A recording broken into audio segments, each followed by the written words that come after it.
Welcome to my channel, Iqbal TV Virtual. Please like and subscribe. Don't forget to comment and share. Secara overview, memang kita perlu tahu ya dari anatomi kulit kita bahwa di lapisan terluar kita itu ada namanya keratinous layer yaitu, dan juga adanya di bawahnya itu ada epidermis dan dermis. Nah, masing-masing dari lapisan itu ya, baik di outer layer atau bagian tengahnya mengandung air ya. Jadi di sini penting sekali. Nah, di keratinous layer itu mengandung air sekitar 10-30%. Sedangkan di epidermis dan dermis mengandung air kira-kira 80%. Nah, ini tujuannya tentunya untuk menjaga kelembapan dari kulit kita. Bagaimana kalau komposisi ini berkurang? Tentunya membuat kulit menjadi kering.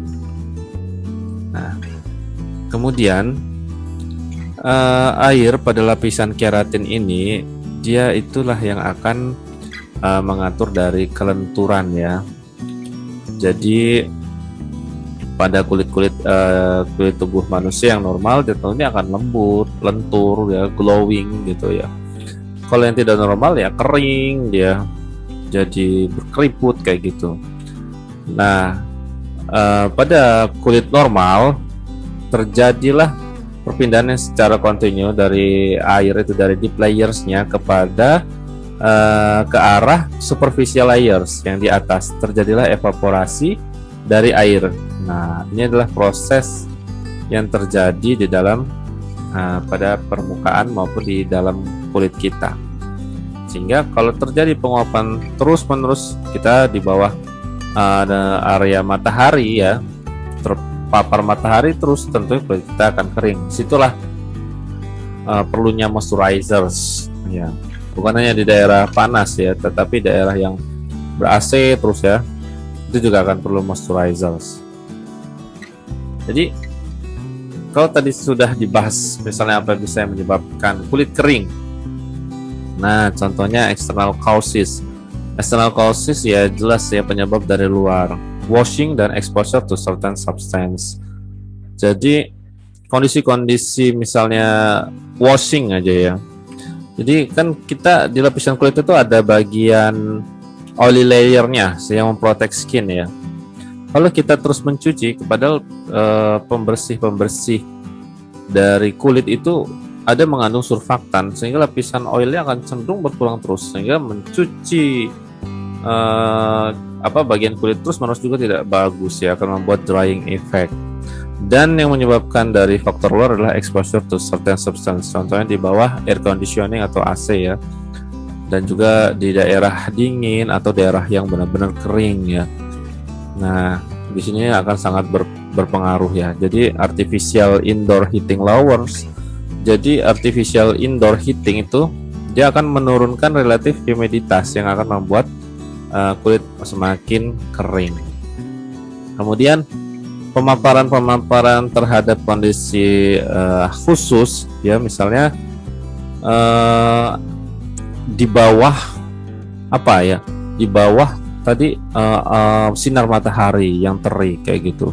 Kemudian pemaparan juga pada bahan-bahan kimia ya, atau terkait dengan pekerjaan tertentu yang membuat lapisan oil dari kulit ini menghilang. Kerjaannya misalnya dia petani misalnya seperti itu ya, dia kena terik matahari terus, atau dia kena semacam treatment tertentu zat kimia, misalnya obat-obat akne kayak gitu ya, tentunya akan membuat kering ya. Kemudian bagaimana the skin's ability to retain moisture. Jadi memang penuaan itu adalah proses fisiologi di mana akan kulit ini akan kehilangan untuk mempertahankan kemampuan mempertahankan kelembapan. Jadi mau gimana pun kita pasti akan tua, tapi kita sebagai manusia tentunya adalah pinginnya jangan cepet tua kayak gitu ya.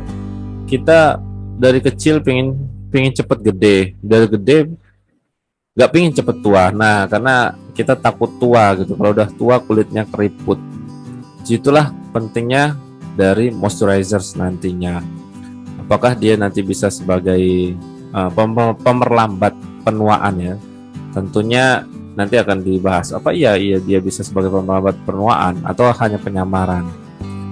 Kemudian lebih jauh lagi ada beberapa penyakit yang memang menyebabkan kulit itu gagal untuk menjaga kadar air normal ya, dan bahkan banyak hilangnya dari deep layers dari kulit.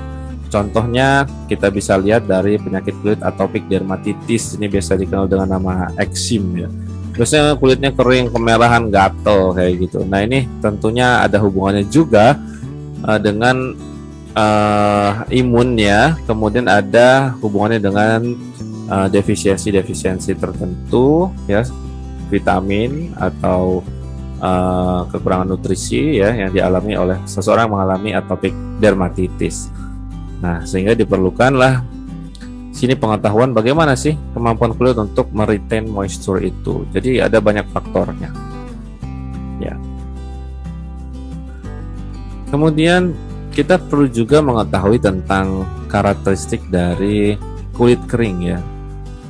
Kulit kering ya seperti yang ada di gambar ya, cenderung memang rentan mengalami infeksi. Kenapa? Dia mudah tergores. Jadi ketika mudah tergores bersisik dia seperti benang putih seperti itu, dia akan mudah terinfeksi oleh bakteri maupun jamur kayak gitu. Dan secara ekstrim kondisi kulit kering bisa menyebabkan yang namanya serosis ya. Jadi dia akan kering, pecah-pecah ya, kasar seperti itu karena dia kandungan airnya adalah low water content ya pada baik lapisan keratinusnya, pada lapisan sel matinya ya, maupun pada epidermis maupun di dermisnya. Nah ini juga bisa menyebabkan gatal. Jadi kulit yang kering itu akan merugikan bagi kita.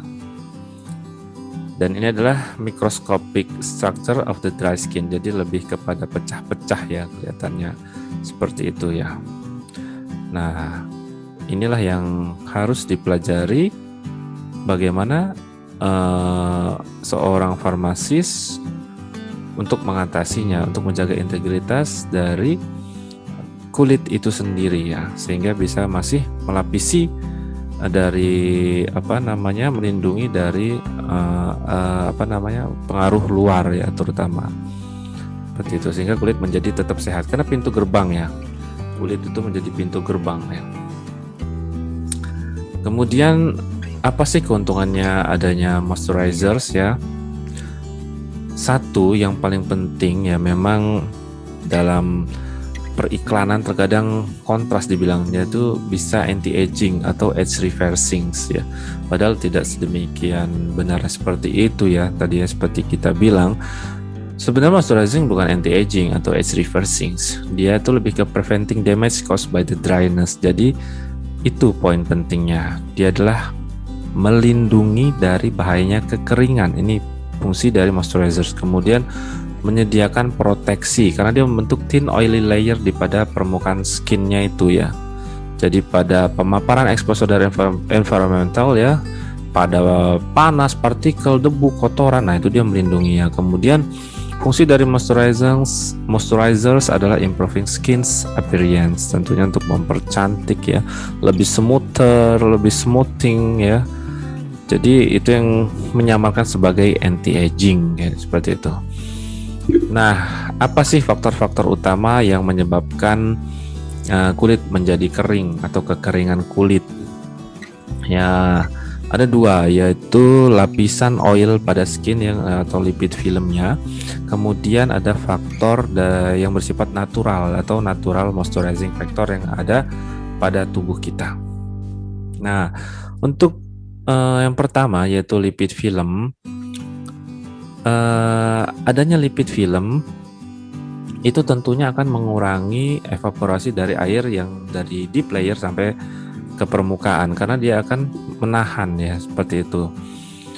Kemudian ya, lipid film akan memberikan suatu perlindungan occlusive layer di atas keratin layer. Nanti akan dibedakan apa itu sih occlusive layer, ada di setelah ini ya.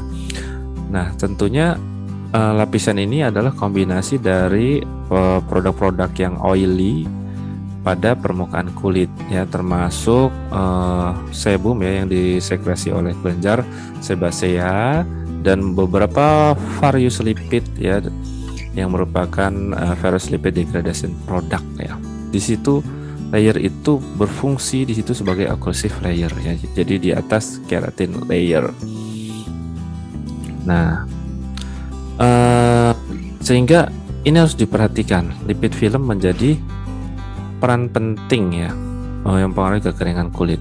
Kemudian ada natural moisturizing factor. Ya, mau apa aja contoh natural moisturizing factor yaitu adanya urea, asam laktat, asam glikolat, fosfolipid, asam malat, asam pirufat, garam atau pirolidon, asam karboksilat. Nah, ini adalah faktor-faktor dari dalam. Ya, jadi memang dia itu adalah kombinasi dari beberapa komponen ya yang ada pada kulit ya, dan comprising sekitar 20-25% dari lapisan keratin. Nah, ini ada di situ ya. Jadi bagian natural moisturizing factor ini adalah penting untuk retain water content di layer ya, di layer yang apa, keratin. Di situ dia, karena komposisinya tadi besarnya di situ. Nah, inilah yang berpengaruh terhadap kekeringan kulit juga. Nah, lalu bagaimana untuk wetting atau melembabkan atau membasahkan kulit ya? Bisa dilakukan dengan dua cara. Soaking, kemudian repeated washing or repeated application of a damp cloth ya. Nah, prolong soaking, jadi perendaman ya. Jadi ketika kulit itu direndam ya di air ya, misalnya tangan ini dicemplungin ke air full of water, kemudian air akan mempenetrasi kulit. Nah, tetapi jika perendaman itu terlalu lama, air itu akan bisa menyebabkan malah damage ya, kerusakan pada kulit itu. Jadi akan menyebabkan lapisan keratin layer itu swollen, membengkak, malah terus juga menyebabkan pucat. Nah, pada tahapan yang lebih lanjut, jadi maceration dari perendaman kulit tadi akan menimbulkan bahaya tentunya tadi kan, bengkak, pucat. Nah, an increase of the moisture to such level bisa menyebabkan apa? Terlalu lembab juga bahaya, bisa menyebabkan kemudahan malah kulit untuk menjadi infeksi dari bakteri dan fungi ya pada kulit tangan itu yang tadi itu di soaking. Jadi basah-basahin boleh aja, tapi jangan kelamaan. Jadi semua itu tidak boleh terlalu berlebihan ya. Kemudian repeated washing or repeated placing of a damp cloth on skin. Jadi boleh juga dengan pencucian berulang supaya lembab ya. Kemudian bisa juga dengan menempatkan ya semacam kain lembab lah pada kulit. Nah, itu kita tambahkan berulang ya. Kenapa? When we allow the water that we have added ya, jadi kita tambahkan air pada kulit, itu akan menyebabkan proses evaporate lagi dari deep layer ke permukaan. Tapi tentunya situasinya berbeda-beda masing-masing kulit ya. Nah, air the added water evaporates ya. Jadi air yang ditambahkan akan mengalami evaporasi lagi.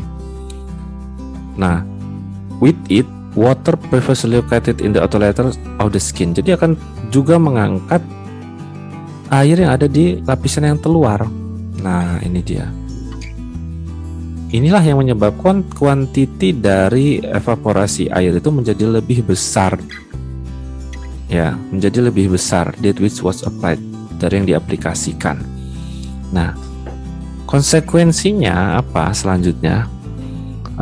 Kandungan air pada kulit menjadi lebih dikit ya pada proses awal pencucian tadi itu, permulaan pencucian atau tadi washing tadi. Meskipun nggak ada conclusive scientific explanation ya untuk fenomena ini ya, memang ini adalah dugaan-dugaan teori-teori hipotesisnya dalam dermatologis. Jadi pencucian skin ya, kulit yang berulang-ulang dengan air tidak menyebabkan drying effect kayak gitu.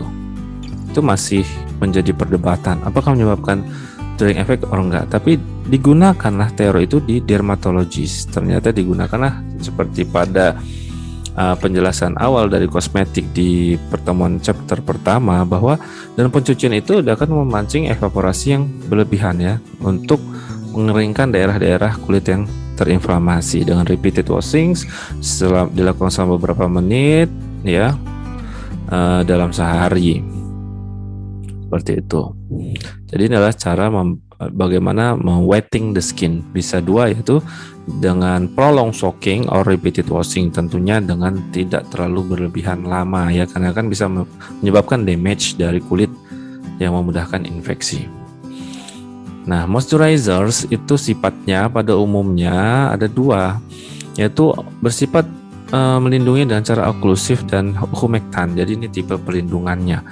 Apa itu perbedaannya? Yaitu ketika dia occlusive moisturizers, jadi dia kelihatan ya, dia melapisi kulit, jadi bertindak sebagai pembatas untuk kehilangan air ya, evaporasi itu akan terhalang gitu. Di sini ya, di gambar sini akan terhalang, dia tertolak tuh ke bawah, jadi nggak langsung ke atas. Sedangkan kalau humectant dia sifatnya, humectant moisturizer ini menyerap air baik dari atmosfer yang ada di udara maupun dari layer deep layer ya, from the lower layers of the skin di bawah. Itu humectant. Yang ketiga adalah sebenarnya ada reparative moisturizers, atau bisa dikatakan sebagai emollient lah. Jadi mempunyai sifat tengah-tengah di antara keduanya, sebagai occlusive maupun humectant. Jadi melindungi juga menyerap. Nah, bagus ya jadi sebagai emollient ini. Nah, jadi ada dua secara umum, tapi lebih baik tiga ya konsepnya. Nah, ini adalah dia oklusif ya. Ketika dia moisturizer sebagai oklusif, maka dia akan memproduksi oily layer on the skin di atas tadi, memperbanyak skin natural lipid film yang mencegah water evaporations. Nah, itu fungsi dari oklusif layer ya, yang dimana moisturizer ini sebagai oklusif ya. Kemudian ketika this product are more effective jika diaplikasikan secara langsung setelah washing ya, misalnya kita washing hand, langsung diaplikasikan, trapping a layer of water beneath them ya. Jadi menjadi lebih efektif pengaplikasiannya ketika dicuci. Nah, seperti itu ya tadi ya. Kemudian beberapa komponennya yaitu mineral derived fatty compounds ya, such as paraffin or petroleum gel. Nah, ini banyak digunakan. Kemudian ada juga acetomakrogol ya sebagai another occlusive. Nah, mineral derived compound ini juga bisa ditemukan dalam berbagai versi moisturizers. Ya, moisturizer yang berbasis mineral ini juga efektif, sangat efektif, tapi lengket dan cenderung berminyak ya, karena berdasarkan fatty. Jadi diperuntukannya lebih kepada orang-orang yang mempunyai kulit yang kering. Nah, itu.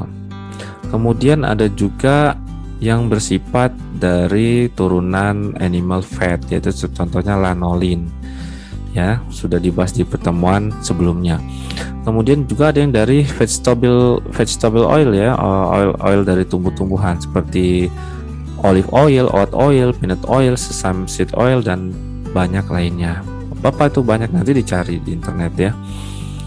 Nah, vegetable oil itu are less occlusive than animal. Jadi yang dari animal ini, lemak-lemak dari animal ini lebih occlusive, lebih cenderung oily.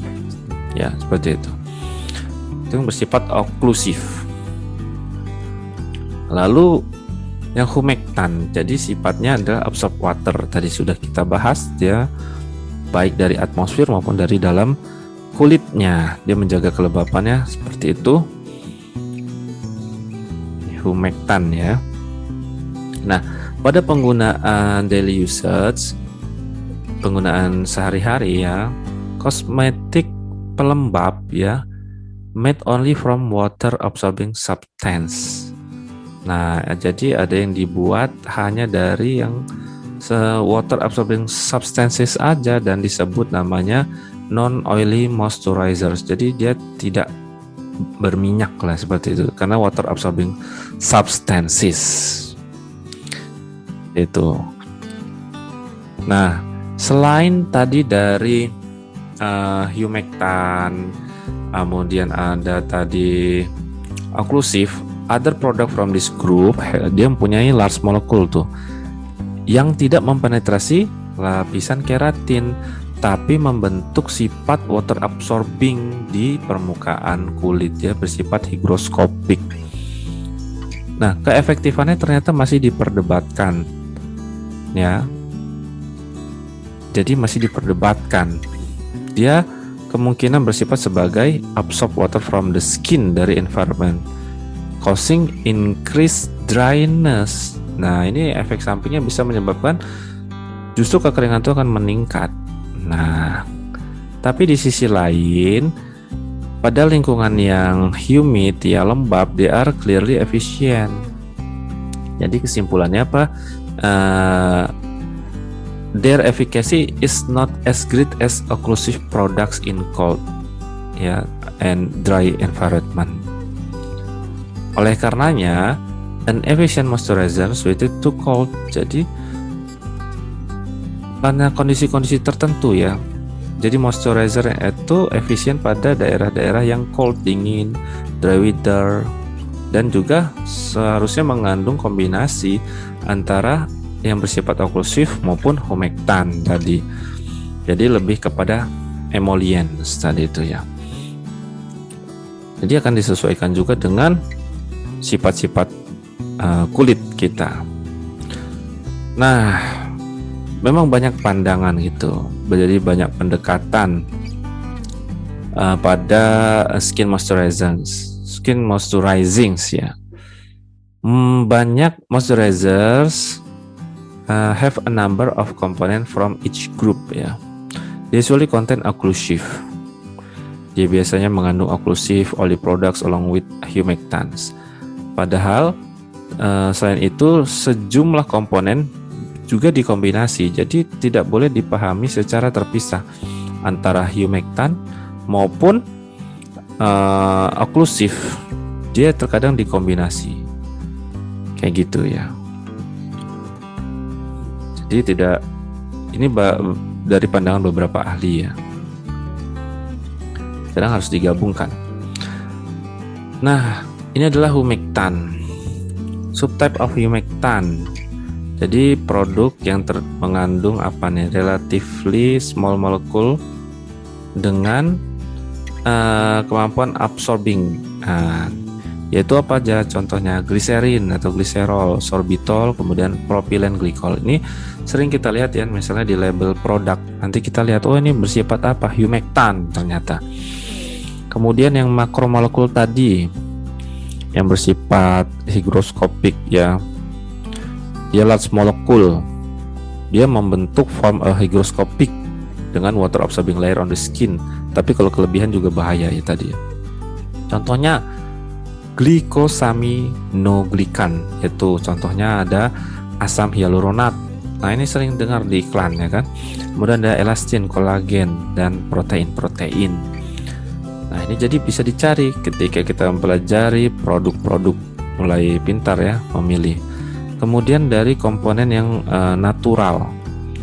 Nah, apa contohnya?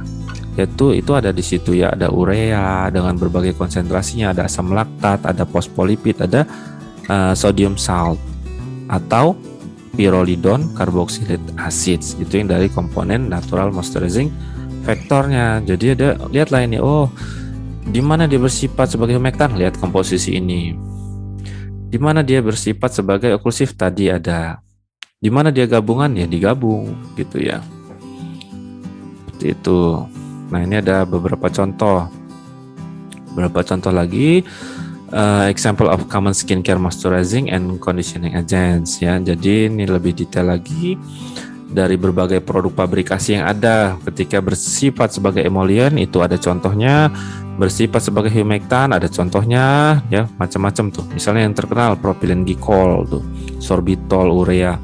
Kemudian ada yang bersifat sebagai oklusif. Nah, itu juga ada di meticon sering ya. Kemudian ada misalnya dari tumbuhan tuh soybean lipid, squalene, ya ada cetyl ricinoleate. Nah, itu ada banyak sekali. Dan ini bisa kita lihat komposisinya.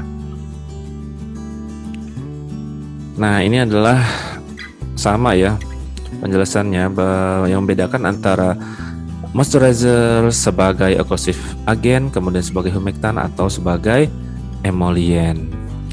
Jadi ini hanya memperjelas saja bagaimana perbedaannya.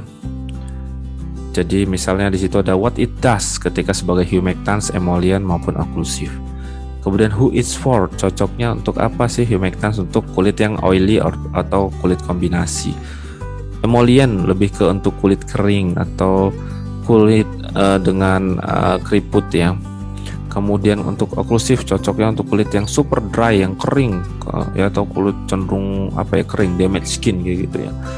Nah, itu ada common ingredients-nya juga ya, ada di sini. Udah saya pindah nih ya kepala saya. Common ingredients-nya juga selain yang tadi ada. Jadi ada banyak sekali contoh-contohnya yang bisa di searching juga. Nah, ini ada suatu catatan bahwa di sini note that lactic acid belongs to the group of AHA. Nah, AHA. Jadi grup asam laktat ini masuk ke grup AHA. This have been introduced for cosmetic and dermatological use in recent years. Sudah banyak digunakan ya, baik pada kosmetik dan dermatologi. Banyak tahun ya, sudah banyak di akhir-akhir ini juga sudah banyak digunakan, dan notable for their ability to increase the water content. Jadi untuk meningkatkan konten water di skin kandungannya. Nah, ini adalah tadi asam laktat ya, sebagai apa tadi, natural ya. Liposome found in various cosmetic product. Ada berbagai sediaan liposom juga ada yang mengandung fosfolipid. Nah, produk containing liposome juga mempunyai kemampuan untuk menimbulkan skin moisture level. Nah, karena mengandung tadi fosfolipid. Nah, ini tentunya pembahasan tentang AHA dan liposom ternyata di buku nanti akan dibahas di chapter yang lebih tinggi kalau ketika ingin membaca lebih dalam lagi. Lalu bagaimana tentang select a moisturizers? Apakah kita memilih formulasi dalam bentuk liquid emulsions, salep, atau krim? Nah, tentunya kita harus melihat dari tipe-tipe kulit ya, ada dry skin, kulit kering. Nah, jadi dry skin ya kering gitu ya, dia cenderung kering, pecah-pecah gitu ya, bersisik. Oily skin ya berarti dia berminyak kayak gitu. Biasanya di daerah jidat, hidung, dagu ya. The skin is oily to the touch. Nah, pori-porinya besar. Dan karakter yang oily skin ini biasanya pada mengalami akne ya, contohnya di dewasa. Ya, dulu saya juga oily skin ya kalau saya. Coba cek kulit kita semuanya, dipegang oily apa dry. Kemudian ada normal skin, yaitu di tengah-tengahnya ya, antara dry and oily. Ya, di tengah-tengahnya lah ya, normal. Kemudian combination skin. Nah, combination ini almost identical to normal skin type sebenarnya. The T-zone ya, which include the ini sebentar, ada gangguan. Nah, ada daerah T-zone ya di sini nanti ada. Jadi dari forehead, nasal base, nose sampai chin. Nah, ini has an increased level of gland sebaceous activity. Nah, ini daerah-daerah yang cenderung berminyak, daerah T-zone ini sering ada di combination skin ya, cenderung berminyak di daerah T-zone-nya, yaitu ini ya, daerah T-zone-nya. Nah, ini adalah daerah T-zone. Nah, ini adalah untuk daerah kombinasi skin-nya. Oke, kemudian which moisturizer should be used for which type of skin? Mana yang kita gunakan? Jadi untuk individu yang kulitnya kering, menggunakan moisturizers yang mengandung only humectants will not be enough dia tidak cukup. Kalau kulitnya kering, cuman menggunakan humectant oily moisturizers adalah menjadi solusinya, yang mengandung sebagai occlusive component itu diperlukan juga. Nah, jika kulitnya cenderung normal dan tidak kering, itu cocoknya menggunakan yang occlusive dan humectant. Kemudian individual with oily skin or tendency toward oily skin itu malah tidak membutuhkan moisturizer yang cenderung oily. Nanti malah menyebabkan kulit terlalu berminyak, bisa menyebabkan jerawat. Seperti itu. Kemudian untuk kulit yang normal atau mendekati normal ya, one should use a moisturizer that incorporates, jadi kurang oily dikit ya, tapi dia mempunyai sifat oklusif kayak gitu.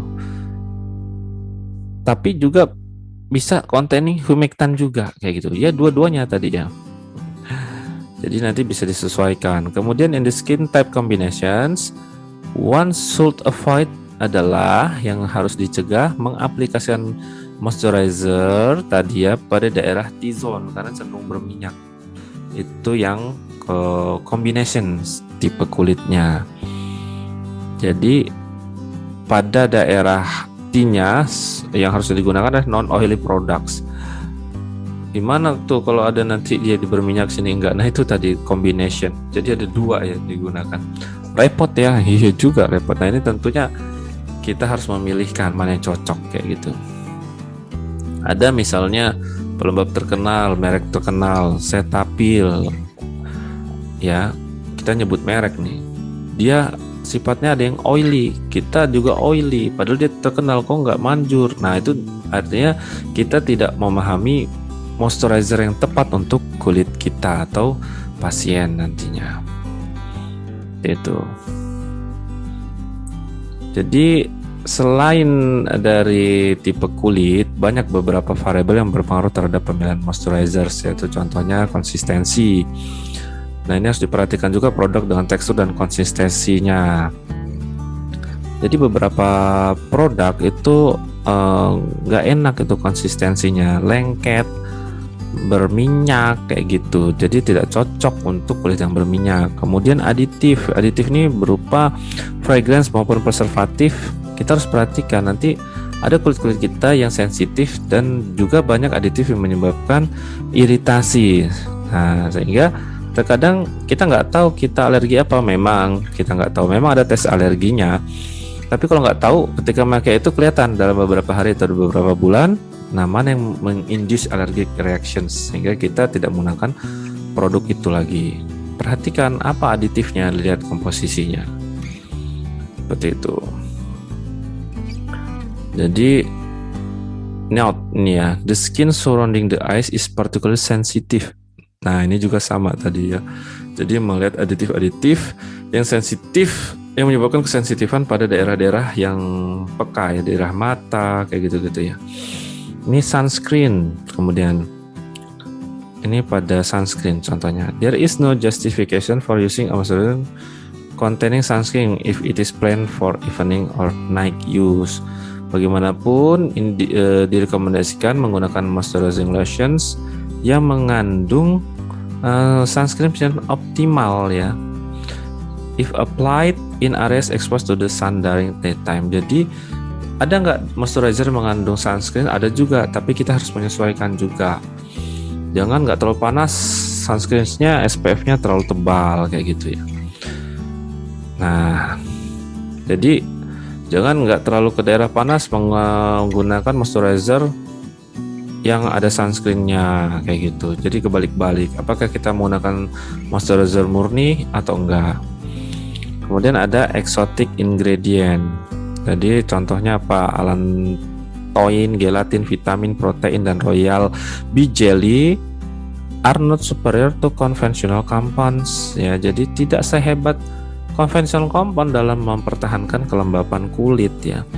Terkadang diklaim-klaim lah, oh mengandung vitamin ya, jangan terlalu percaya kayak gitu. Kita harus memperhatikan ilmunya kayak gitu ya. Terkadang untuk iklan.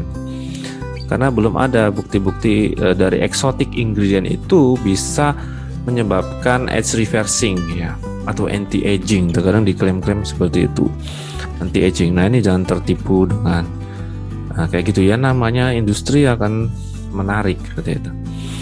Kemudian guidelines ya for the use of moisturizers. Ini adalah cara makainya. Jadi bagusnya memang memakai simpelnya 20-30 menit ketika akan terpapar di daerah dingin, kering, atau lingkungan yang anginnya kencang ya. Nah, itu bisa menyebabkan evaporasi dari air di kulit kita menjadi lebih cepat. Jadi kita pakai dulu setengah jam sebelumnya, kira-kira 1 jam bisa nggak? Bisa aja kayak gitu ya. Nanti dilihat lagi kelembapannya. Under these conditions, oily moistures may be preferable ya. Jadi pada kondisi-kondisi yang tadi tuh cold, dry, and windy, jadi lebih dipilih oily moisturizers. Nah, ini adalah konsep dari cara makainya secara umum. As a rule, individuals with dry skin should avoid frequent washing tadi ya. Jadi kalau individual dengan kulit kering seharusnya mencegah frequent washing of the face with soap. Jangan terlalu sering mencuci muka kalau kulitnya kering. Nanti akan menambah parah kekeringan itu, apalagi di daerah yang kering atau cold wine. Nah, the application of moisturizer after skin cleansing is recommended. Jadi setelah membersihkan muka, barulah gunakan moisturizernya. Kayak gitu ya. Di mana aja, di mana yang bisa diaplikasikan. Nah, seperti itu. Dry skin will require a more frequent applications of moisturizers. Jadi bisa diaplikasikan beberapa kali, jangan cuma sekali. Extremely dry skin requires several daily applications depending on the product used. Nah, ini juga selain memperhatikan sifat kulitnya, juga memperhatikan karakteristik dari produknya, konsistensinya gimana, mudah hilang nggak dia. Nah, moisturizer itu juga bisa diaplikasikan terutama pada muka, leher ya, daerah T-zone itu tadi, untuk melembabkannya. Kenapa dipakai? Tadi itu tujuannya untuk melembabkan. Kalau kering dia mudah terinfeksi, kalau terlalu lembab juga bisa mudah terinfeksi. Jadi kita cari jalan tengahnya. Itu ya. Apa perbedaan antara moisturizer untuk muka dengan bagian tubuh lainnya? Secara prinsip nggak ada perbedaan. Ya. Any moisturizer that increase the moisture will also be effective in increase. Nah, jadi yang di muka, yang digunakan di muka bisa juga untuk badan. Nevertheless, since applying moisturizer to the body involves much large area. Nah, banyak produk ya generally make body moisturizers in the form of liquid emulsion. Sekarang memang karena ada kekhawatiran, oh kalau di muka kan pasti bisa di badan, tapi yang di badan belum tentu bisa di muka. Makanya pabrik-pabrik itu memisahkan body moisturizers, face moisturizers, bahkan ada lip moisturizers ya, dan sediaannya juga beda. ada yang liquid emulsions, macam-macam, ada yang krim, ada yang salep, supaya mudah diaplikasikannya. Karena muka ini beda ya, cenderung dengan badan, tapi secara prinsip itu sama aja. Mana yang mudah diaplikasikan? Contohnya merek apa? Ada Labo, ada Skin Aqua kayak gitu. Mana ya? Ada yang berair, ada yang cuma ditepok-tepok kayak gitu ya. Nah, ini adalah tidak aturan yang tidak rigid banget ya, fleksibel, tergantung, karena kulit ini akan berbeda sekali karakteristiknya dengan satu sama lainnya. Karakteristik kulit ras Asia, ras Eropa, ras Afrika tentunya akan berbeda-beda. Kemudian ini ada moisturizer for the hands. Nah, moisturizer yang didesain untuk tangan ya, sama prinsipnya ya. Jadi bersifat oklusif, humectant atau combinations ya, yaitu sebagai emollients. However, there is another aspect to hand moisturizers. The skin of the hands is subject to repeated washing with soap and water. Jadi memang kulit ini ditakdirkan untuk mengalami pencucian yang berulang. Oleh karenanya itu, moisturizer pada hands itu cenderung oily, maybe water resistant with great impermeable ya, menyebabkan layer eksklusif pada kulit dan mudah dicuci juga ya, biasanya. Nah, ini juga mudah dicuci, tapi dia supaya jadi antara mudah atau enggak kayak gitu ya, supaya jangan kulitnya menjadi kering. Nah, lebih jauh, hand creams often contain an additional ingredient, yaitu oil-based silicone. Nah, yang sifatnya yaitu water repellent. Nah, dia water repellent. Owing to the presence of this water repellent silicone layer, the natural lipid film on the skin is not washed away. Dengan adanya bahan tambahan tadi, natural lipid film ya, yang pada permukaan kulit tidak mudah terbuang. Jadi akan menjaga kelembapan dari kulit itu. Nah, ini pentingnya dari bahan tambahan oil based silicone itu sebagai water repellent. Di sini ya, di atas keratin layer. Nah, ini adalah contoh dari formulasi moisture lotions secara pabrikasi ya. Ada banyak sekali. Mana misalnya ada oil paste, ada aqua paste ya, dan ada cooling cycles-nya, fragrance-nya dengan komposisi persen seperti di atas. Coba nanti dilatih fungsi dari masing-masing bagian ini. Tentunya ini sudah dimudahkan ya, ada oil paste-nya ini, ada aqua paste-nya ini yang membentuk kira-kira dia sebagai humectant, occlusive layer kayak gitu ya, atau gabungan keduanya. Bagaimana cara membuatnya? Ini juga udah ada di sini ya, tinggal dibaca mixing instructions. This is an oil in water emulsions. Pertama, heat the oil paste to 70-75 derajat Celcius and mix well. Ensure all wax are melted. Nah, kemudian heat the aqueous paste, carefully dispersing the carbopol and mix well kan. Kemudian carefully edit the hot oil paste to the hot aqueous paste with mixing. Ini sama di kayak Praktikum Farmaset, cuman ini skala pabrik ya. Kemudian cool with continual slow mixing. When below 35 derajat Celcius, add the fragrance and homogen. Jadi di sini permainan suhu dalam pencampuran sangat penting kalau di pabrikasi. Jadi kenapa moisturizations itu atau moisturizer selainnya itu susah dibuat secara insidental? Karena apa? Menyangkut kestabilannya. Suhu yang tidak stabil akan mengganggu ya, mudah dia kalau nggak ada preservatif yang cukup terinfeksi, dia terkontaminasi dari bakteri maupun jamur. Oleh karena dalam pabrikasi ada standarnya, suhunya, caranya, komposisinya benar-benar, dan ini akan sulit jika dibuat insidental di klinik ya. Ini perlunya pabrik farmasi. Masih banyak contoh-contoh lain ya, seperti ini kita bisa lihat moisturizing frosted lipstick. Jadi lipstick juga ada yang mengandung moisturizing ya. Posisinya banyak.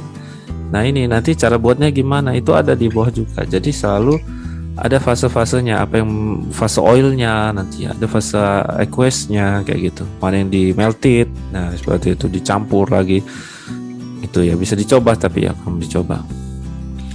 Ada contoh lagi formulasi moisturizing beauty fluid, banyak sekali ya, dia berupa fase, ada 4 fase itu ya, DNS water dan kawan-kawan, mineral oil dan kawan-kawan, yang C glycerin, kemudian ada bagian yang D dengan prosedur pencampuran seperti itu ya.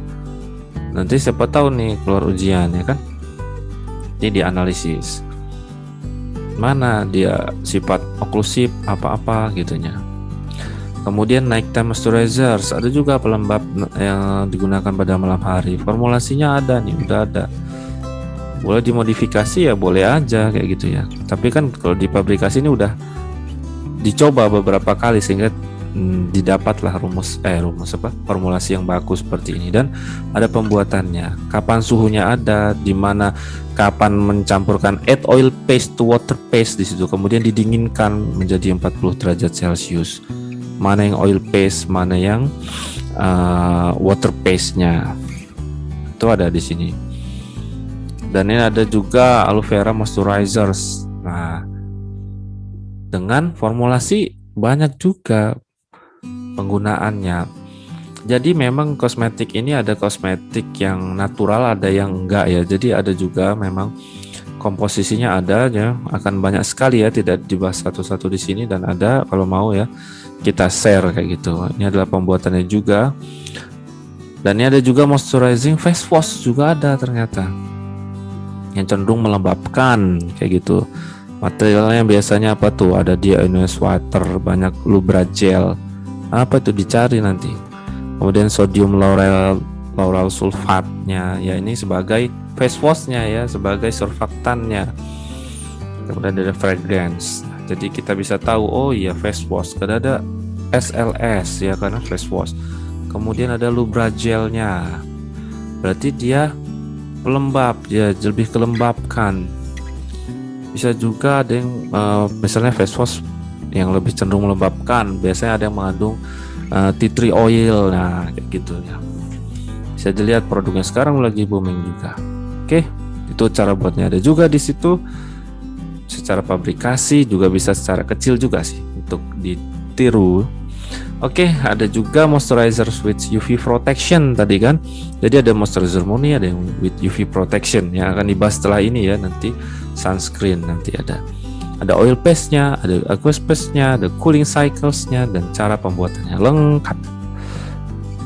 Ada Star Sun Protection SPF juga nih ya, SPF 15 ini dia. Nah oke. Dengan banyaknya tadi resep, nanti bisa dipelajari cara pembuatannya satu persatu untuk secara teknis ya, dan situ sudah ada petunjuknya. Demikian, mudah-mudahan kuliah ini bermanfaat dan tidak ada kosmetik untuk memperoleh kecantikan selain kebahagiaan. Jadi jangan lupa bahagia.